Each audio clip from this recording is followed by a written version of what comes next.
Halo semuanya, berjumpa lagi dengan saya di Responsi Praktek Resep ya. Nah, hari ini saya mau menjelaskan mengenai yang resep seri 5. Di sini ada 3 sediaan. Yang pertama itu ada puyer, lalu ada linimen. Linimen itu obat gosok ya. Yang ketiga suspensi. Nah, kita langsung saja ya. Nah, ini yang pertama yaitu puyer. Nah, chloramphenicol palmitas 125 mg, ekstrak beladonnya 5 mg, biogesiknya itu sepertiga tablet, SL-nya QS. MF pulp DTD numero 12. Ya, kalau ada DTD berarti perhitungannya dikalikan dengan jumlah bungkus yang diminta. Oke, ini usul para dokter. Lalu ekstrak beladon diambil tablet dan SL. Langsung aja karena tadi kan SL-nya QS ya. QS itu kan secukupnya. Nah, itu kan kita nggak tahu secukupnya itu berapa. Jadi kita usulkan aja SL 1 gram untuk 12 bungkus. Nah, ini komposisinya biogesik ya. Ya, ini mengandung paracetamol 500 mg.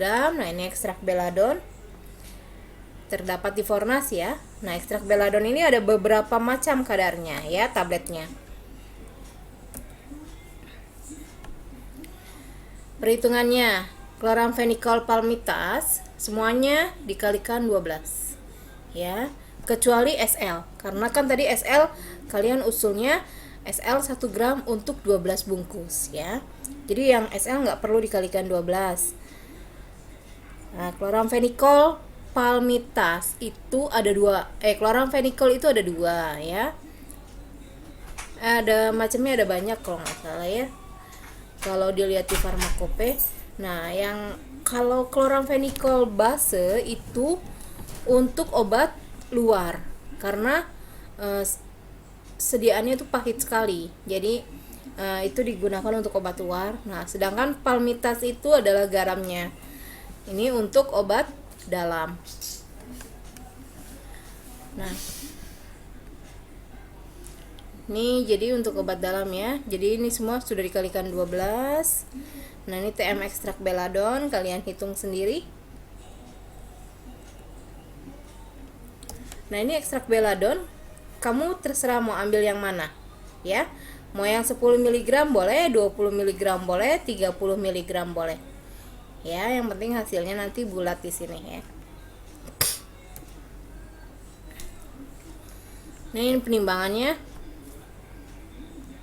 Pembuatannya saya rasa kalian sudah pada pintar-pintar ya. Jadi nggak perlu saya bahas lagi pembuatannya ya. Tablet yang besar dulu pokoknya, intinya seperti itu. Baru tablet kecil, baru serbuk. Nah, ini yang B, kalian membuat linimen. Linimen itu adalah obat gosok. Ini bentuknya sediaannya cair ya. Obat gosok itu metil salisilasnya 25 ml, mentolnya 4 gram, oleum eukaliptinya 10 ml, oleum arachidisnya 100 ml. MF linimen signanya 2 kali sehari untuk pemakaian luar. Da-nya 1/5 bagian. Nah, di sini ada da 1/5 bagian, berarti sudah nggak 100 ml lagi nanti ya. Karena cuman dimintanya 1/5 bagian. Nah, perhitungannya di sini semuanya dikalikan 1/5 karena tadi dimintanya 1/5 bagian saja. Ini semua dikalikan 1/5 dan ini hasilnya. Nah, ini oleum arachidisnya sudah nggak at 100 ml lagi, tapi at 20 ml. Karena ikut dikalikan. Ini pembuatannya. Botolnya dikalibrasi berapa mili? Ya, 20 mili, jangan 100 ya. Karena kan yang diminta 20 mili. Oh iya, jangan lupa ini nanti kalian sertakan kopi resep. Ya. Karena masih ada sisa untuk menebus obatnya. Ini mentolnya dimasukkan ke dalam botol. Lalu tambahkan oleum eukalipti. Nah, dikocok sampai mentolnya larut. Tambahkan gandapura, minyak gandapura atau metil salisilas itu ke dalam botol. Nah, gandapura atau metil salisilas itu bentuknya cair ya. Ke dalam botol, lalu dikocok sampai homogen. Lalu terakhir tambahkan oleum arachidis ke dalam botol sampai 20 ml. Nah, karena di sini kalau kita lihat pembuatannya tidak memakai mortir dan tidak memakai Erlenmeyer, tidak ada bantuan Erlenmeyer ya. Jadi pembuatannya ini cukup mudah. Beri etiket biru dan label kocok dahulu. Nah, ini yang C. Ph-doxin forte-nya 2 tablet. CTM-nya 0,05 gram. Sirup simpleknya 18 gram. MF potasio 100 gram. Signanya mana et vesper cochlear unum. Artinya pagi dan sore 1 sendok makan. Nah, karena itu tadi belum ada pro, belum ada umur, belum ada berat badan, jadi kita usulkan. Ya, usul pro, umurnya itu untuk menghitung TM CTM, usul berat badan itu untuk menghitung TM isoniazid ya, karena di ph-doxin forte itu mengandung isoniazid. Nah, ini usul PGS 2% karena dalam tablet itu ada zat tambahan untuk pembuat tablet ya. Zat tambahannya itu yang membuat membuat tablet ini tidak larut dalam air. Sebetulnya kalau zat aktifnya isoniazid dengan pyridoxine HCl ini larut dalam air. Tapi karena ada zat tambahan, jadi membuat tabletnya ini tidak larut dalam air. Jadi mesti dibuat suspensi. Jadi sudah tahu ya alasannya kenapa sediaan ini harus dibuat suspensi. Karena ada zat tambahan dalam tablet yang tidak larut dalam air. Oke, ini perhitungannya.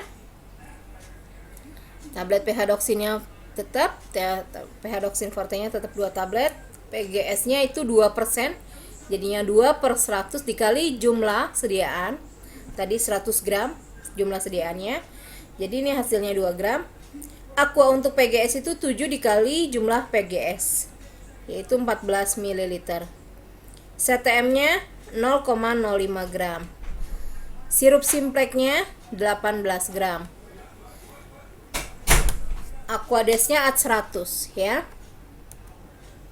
Nah, ini perhitungan TM isoniazid ya, karena dia menggunakan berat badan. Ini saya anggap saja kalau berat badannya 45 kg ya. Kalau kalian nanti dengan berat badan masing-masing saja ya. Nah, ini saya kasih contoh untuk TM isoniazid. Nanti kalian buat TM CTM. Nah, ini kita karena tadi jumlah sediaannya itu 100 gram dan di situ ada sirup. Nah, kita cari dulu kadar sirup simpleknya ya.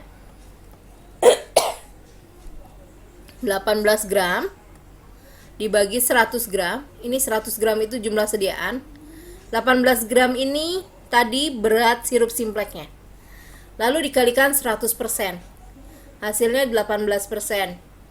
Nah, kalau di atas 16,67% itu BJ-nya 1,3. Nah, kalau 18% berarti BJ-nya 1,3 ya. Nah, ini tadi sendok makan 15 ml dikalikan 1,3 BJ.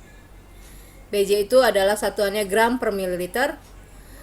Ini jadi coret satuannya yang sama. Ini gram sama gram, mili sama mili.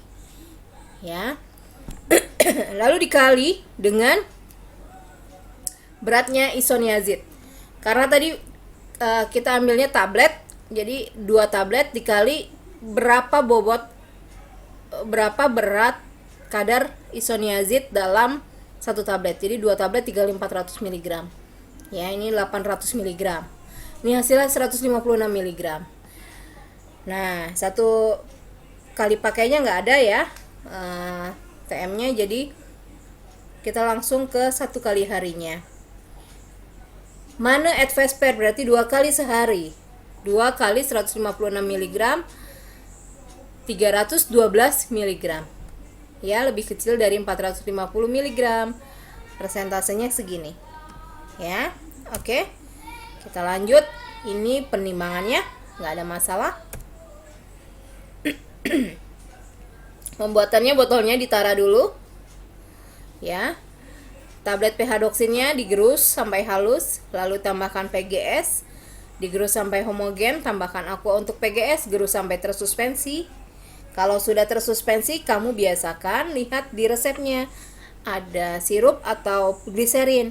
Kalau ada, ditambahkan dulu, digerus dulu sampai homogen, baru masukkan ke dalam botol. Ya.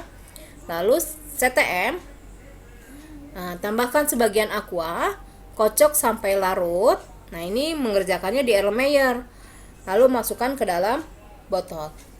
Nah, terakhir tambahkan sisa Aquades at 100 gram. Ya, video praktikumnya sudah saya sertakan. Jadi nanti kalian tinggal lihat caranya menara botol. Nah, dah, ini terakhir. Nah, sampai di sini penjelasan saya mengenai seri 5. Semoga kalian paham. Oke, terima kasih atas perhatiannya. Sampai jumpa di pertemuan berikutnya. Bye bye.